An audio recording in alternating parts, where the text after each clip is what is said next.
"We're looking for younger talent willing to accept half your current salary," he said bluntly, sitting behind his glass desk.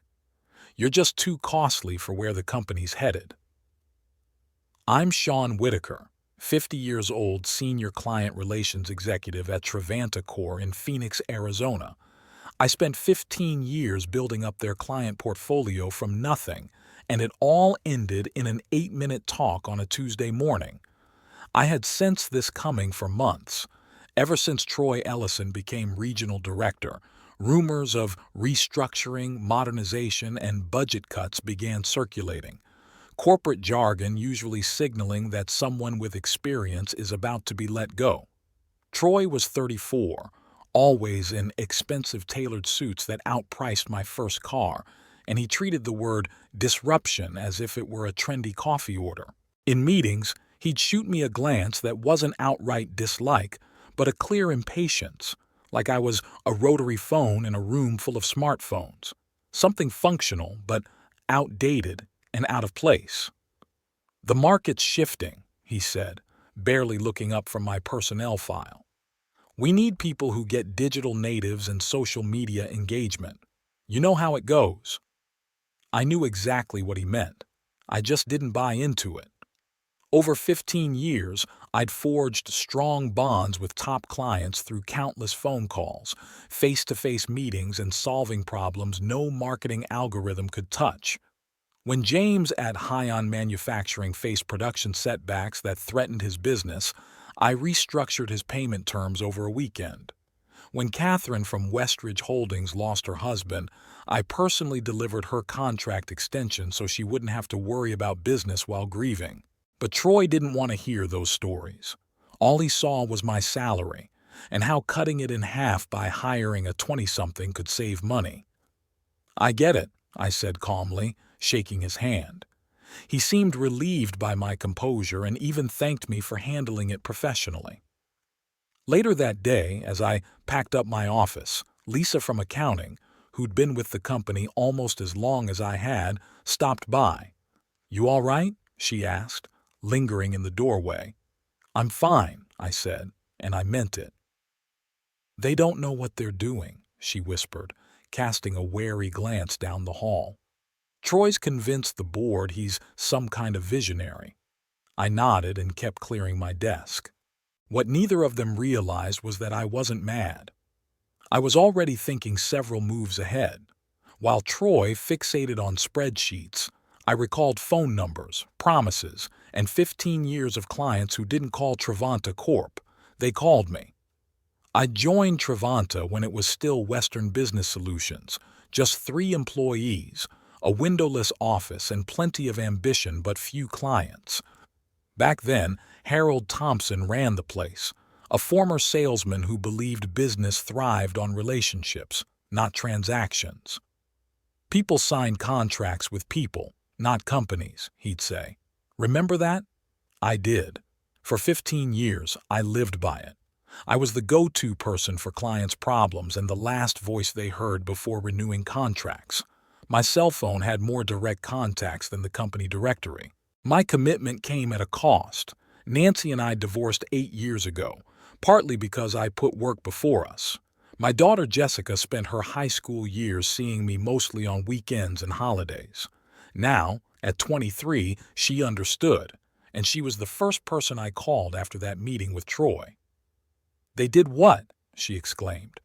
"It's business," I told her, driving home with my belongings stuffed into a single cardboard box.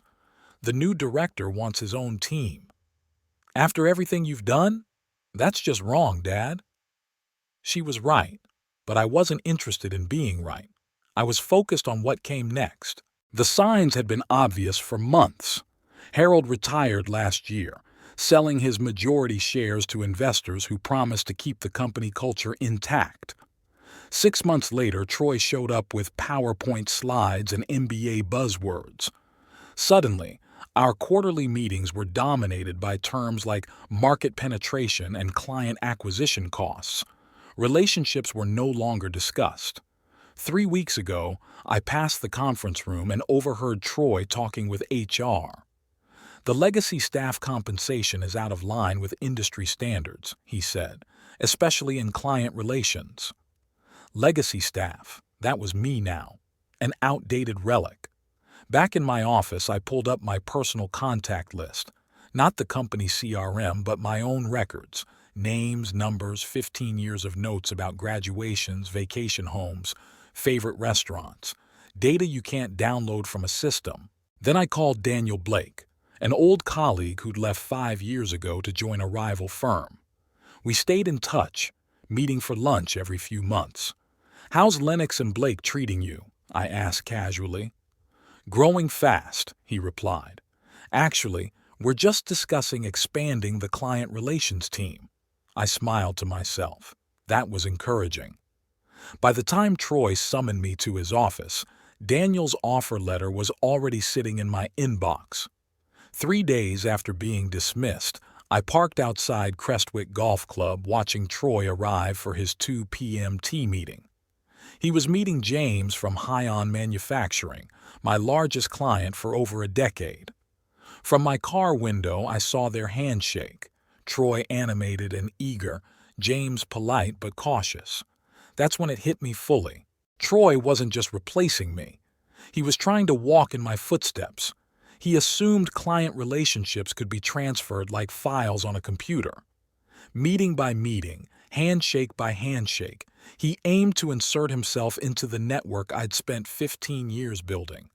I watched them head inside, and a calm clarity settled over me, not anger. I started the car and drove straight to Lennox and Blake's downtown office. Daniel greeted me in the lobby, surprised. "I thought you were taking a week to mull over our offer," he said. "I'm done thinking," I answered, "but I want to adjust the terms." In the conference room, I laid out my conditions. Full control over client onboarding, my own team, and most importantly, no non-compete restrictions on my former clients. Daniel listened and then called in Patricia Lennox herself. "You're basically asking to bring your client base with you," she said. "I'm not taking anything that isn't mine already," I replied. "These relationships were earned over 15 years. The contracts belong to Trevanta, but the trust belongs to me." Patricia studied me for a long moment and then nodded. "Make it happen.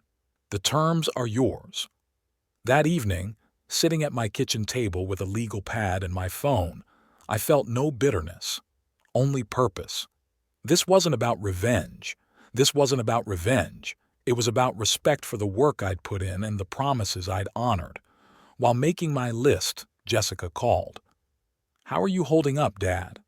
I paused to consider. "Better than I expected," I told her. "Sometimes getting pushed out is what it takes to figure out where you really belong." "So, what's the plan now?" "I'm starting fresh," I replied, glancing down at my notes. 10 names circled on the page, not starting from zero, but building from what I already had.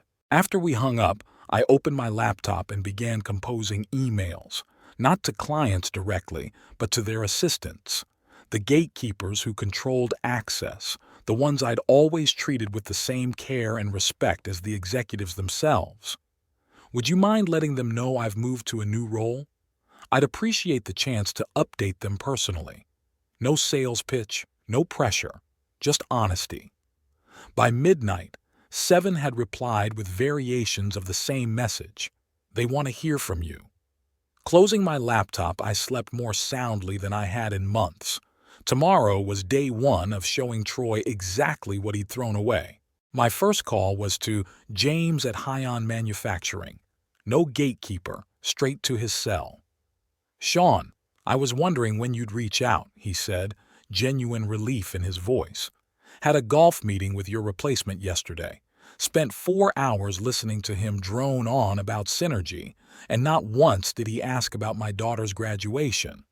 "That's exactly why I'm calling," I said. "I've moved to Lennox and Blake. But this isn't a sales call, James. If you're happy with Trevanta, that's what matters most." There was a brief pause. Then he said, "Send me the paperwork. We're with you." By week's end, I'd had similar honest conversations with 6 other clients. No hard sell, just straightforward truth. I was in a new place. They could come if they chose. And they all chose to. It was Catherine from Westridge Holdings who sounded the first warning. "Your old company called yesterday," she said. "Some pushy young guy named Troy claimed you were breaching your contract, saying clients can't legally follow you." I thanked her and immediately called Daniel. He put me in touch with Lennox and Blake's legal team, who confirmed my suspicion. Troy was bluffing. My contract included a non-solicitation clause, but nothing preventing clients from choosing to follow me on their own. "As long as you're not actively poaching," the lawyer assured me. The next morning, I arrived at my new office to find an email from Troy. The subject line read, "Cease and desist." The message contained the usual threats: litigation, claims of client interference, demands to return proprietary information immediately, and finished with an offer to discuss settlement terms before escalating matters further. I printed it and handed it to Daniel. "He's panicking," Daniel said with a thin smile. "The board must be asking questions." "He doesn't get it," I said. "He thinks I stole something." That afternoon, Lisa from Travanta called. "They're in full meltdown," she whispered. "Troy's been in meetings with the board all day. They're talking client retention bonuses, emergency outreach. He even told them you hacked the CRM. I had to laugh. "I've never even logged into the CRM. "I know," she said. "That's why I'm calling. They're bringing in an outside firm to audit system activity. When they find nothing, they'll have to admit you didn't steal anything." I finished for her. "Exactly. But Sean," she warned, "be careful. Troy's scared. He promised the board he could cut costs without losing clients. Now he's lost 7 in a week." After hanging up, I called Patricia Lennox to update her. She wasn't worried about the legal threats but was impressed by the client transitions. 7 major accounts in 5 days, she said, without a single sales pitch. I've never seen anything like it. "It's not about sales," I told her. "It's about trust." Just as I was leaving for the day, my phone buzzed with a text from an unknown number. "This is Troy Ellison. We need to talk in person tomorrow at 9 a.m. at Copper Blues downtown. This doesn't have to get uglier." I showed it to Daniel, who immediately advised against meeting. "He's desperate. Don't give him any ammo." But I disagreed. I wanted to hear what he had to say. The next morning, I arrived at Copper Blues 15 minutes early and picked a table at the back with a clear view of the entrance. Troy came in at 9:05, scanning the room until he spotted me. His confident walk couldn't hide the tension in his shoulders. "Thanks for coming," he said as he slid into the booth. "I think we got off on the wrong foot." I said nothing and waited. "Look," he pressed, leaning forward. "What would it take to stop this client exodus? The board is breathing down my neck. Whatever Lennox is paying you, we can match it and throw in a signing bonus." And just like that, I knew exactly where I had him. "I'm not interested in coming back," I said simply. His professional smile faltered. "Then what do you want? Consulting? Finder's fees for accounts you're taking?" I took a slow sip of my coffee. "You still don't get it, do you? This isn't about money." "Everything's about money," he said, sure of himself. "That's why you're losing." I set my cup down. Those clients aren't following me because I offered better rates or flashier services. They follow me because for 15 years I answered their calls on weekends. I remembered their kids' names. I treated them like people, not accounts. Troy's face hardened. "Very touching. But let's be practical. Name your price to stop poaching our client list." "I haven't poached anyone. I haven't breached any contracts. I simply told people where I landed and they made their own choices." He leaned back, studying me. "The board isn't happy. They brought me in to modernize and cut costs, not lose millions in accounts overnight." "And who did they blame when you told them?" I asked. He flinched slightly, telling me all I needed to know. "That's not relevant." "It is to me," I said, leaning forward, "because I'm guessing you didn't tell them the truth. That you fired the person who maintained those relationships without understanding what that meant. That you saw my salary as a liability, not an investment. His jaw tightened. They understand restructuring means temporary disruption. Is that what you call losing 30% of your revenue base in a week? His eyes widened. 30%? 7 clients, I clarified. 7 who represent nearly a third of Travanta's annual billing. But you wouldn't know that, would you? Because you were staring at salary spreadsheets, not client value reports. The color drained from his face. I realized then he'd been hiding the full extent of the damage from the board. How many more are at risk? He asked quietly. All of them, I answered honestly. Every major client I managed over those 15 years has reached out on their own. I haven't even had to make a single call, I told him. He held my gaze for a long moment. What if I go back to the board and claim you've been actively soliciting our clients, that you took proprietary information? That would be a lie, I said calmly, and your IT audit will back me up. I haven't taken a single document, downloaded any files, or broken any confidences. The only thing I took was the 15 years of relationships I personally built. You can't threaten me with false accusations, Troy. He recoiled as if I'd struck him. How did you find out about the IT audit? I just smiled. People talk to those they trust. That's something else you don't understand about this business. His phone buzzed. He glanced at it, and for a brief second, panic flickered across his face before he masked it. I need to take this, he said, standing abruptly. This isn't over. But as I watched him rush outside to answer, I knew it was over. Whatever was unraveling at Travanta was moving too fast for him to control. Later that afternoon, Daniel dropped by my office looking puzzled. You just got a call from Harold Thompson, he said. Isn't that your former boss? The one who retired? Former boss and former owner, I corrected him. Did he leave a number? He said you'd have it.